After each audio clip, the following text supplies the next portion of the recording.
Hey y'all. Well, it's all melted off. All the snow's gone. And it's probably about 20 degrees today. I got on plenty of clothes. I was fixing to go get some firewood, and I thought I'd take you on a trip down here on our property. You know, I told you the other day in my story that this was my grandparents' old home place. And so I've played here my whole life. I've always, since I was born, I've played on this property. My parents, we were raised on a mountain that's probably about 15 miles from here. But when we'd come over to my grandparents' side, we'd always come over here and play. So I know this mountain, I know this place from one end to the other. And they had a spring that they carried their water from, which didn't wind up on my property when the land was divided. It's on the other, my mother's brother's property. But I do have a spring on this property. It's just never been dug out and used, but I could if I needed to. I could dig it out and use it. But there's an old story on this property about most of this down here in these woods are all poplar trees, and there's a story behind one of the trees down here, the old poplar. And just about everybody on this mountain knows about you just say the old poplar and they know where you're talking about. And I've been aiming to have maybe the newspaper or somebody to come out and do an article on it. I wouldn't be afraid to say it might be the biggest tree in this county. My grandpa was born in 1898, and he always told us that when he was a boy that it looked just like it does now when he was a boy. So I would think probably when he was a boy, if it looks like it does now, that it would have had to probably be, I would say the tree's 300 or 400 years old, because I think the last time we measured it, I think that it was 26 feet around the bottom. I think it took like 8 men to go around it. I'm going to go down here. This is where my husband deer hunts. Ooh, getting in some bars down here. Hope I don't slide down in these. Got my house shoes on. Anyway, I can stand beside of it and let y'all see what the size of it is when I comparing it to the size I am. My husband's little shooting house looks like the wind got it the other day. He come down here to go hunting, and he said it looked pretty rough. Yep, it does. Okay, so I'm going to go over here, and I'm going to stand right up against this old poplar.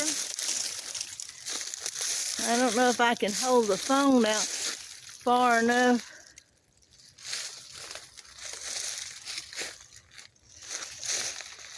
See, I'm not even nowhere close to this down here at the bottom. You can see. It is huge. I don't think you can still see the... Ooh.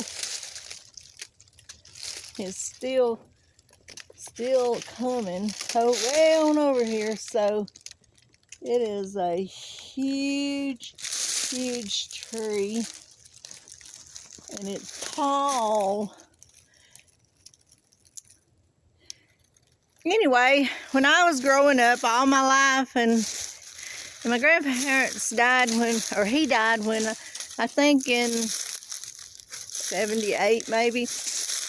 And every spring, my whole life, I remember him saying, every year he would say, every spring he'd say, well, I wonder if the old poplar's going to put out this year, because he didn't know from one year to the next, one spring to the next, if it was actually going to live or die. You can kind of wish I had some way of letting y'all see a better, so you could tell more. But anyway, a family of raccoons lives here because when my husband tries to hunt down here, he has cameras, and they eat his corn, his peanut butter. He can't keep any feed or any kind of bait down here for the raccoons. There's probably, they live in that I think that poplar, I think it's hollow, but there's a good view. It's so pretty. It's a beautiful tree. There's Kenna's little hunting house.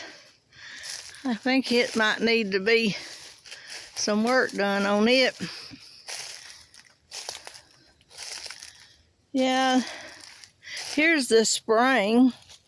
You can see the water's running out of it. It just needs digging out. Needs digging out and then blocking up so it could catch some of the water.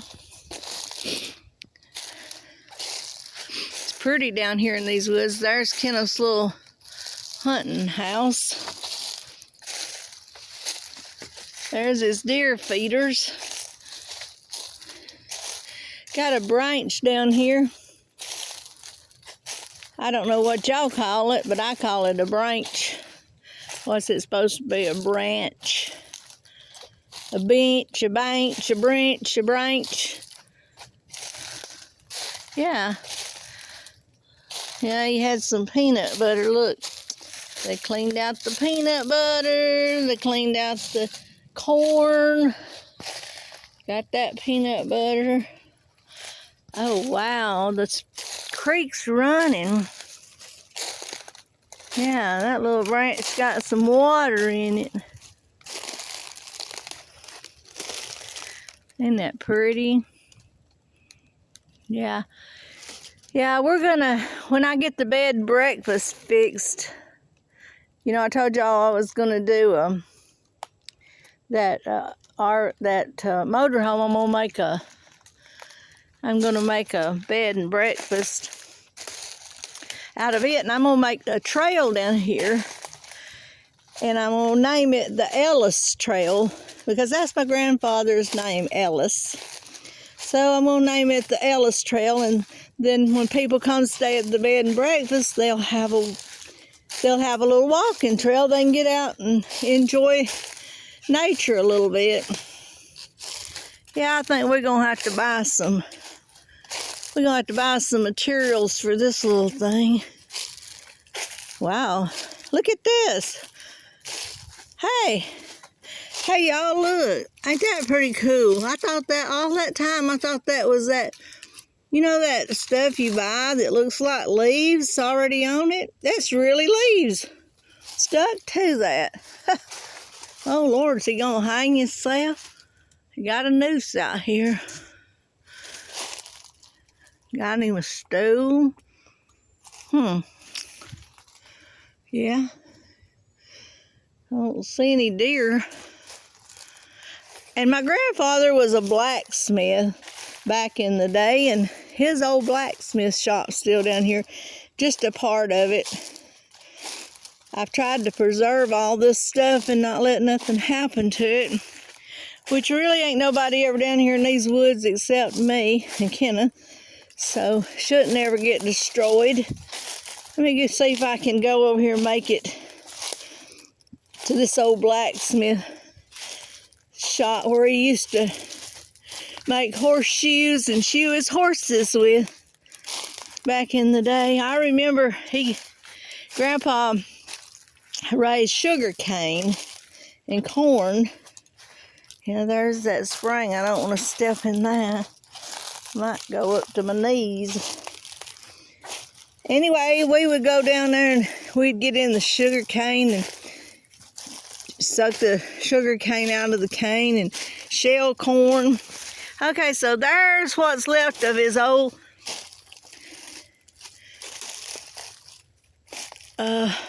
blacksmith thing. See, under there is where he built the fire. And then I guess up here, it's really went down a lot. I need to I need to come clean up. I don't know exactly how that worked, but anyway, it's what's left of what he built to do his horseshoeing and making horseshoes and bending them. And here's something. Let's see. I wonder what that is. It's an old piece of metal. See, he reinforced it right there with, I don't know what all that stuff is. I guess that must have been the reinforcement it had. Wow, that's some history right there. He did that back when I'll be 70 this year. He did that back, I can remember him doing that back when I was like maybe 5. Just big enough to remember, so. Ooh, look at them bars. My husband's from up north. I think I'm tangled up here. My husband's from up north originally, and he calls them sticker bushes. I told him don't be calling them sticker bushes. That these good old boys around here laugh at him. They're bars. Call them bars. Call them what they are. Trying to make a country boy out of him. He was born in Chicago. I think he lived there till he was 11. And then he moved to the south. But anyway, he still ain't a mountain man, but living with me ought to get him there pretty quick. Okay, so we're gonna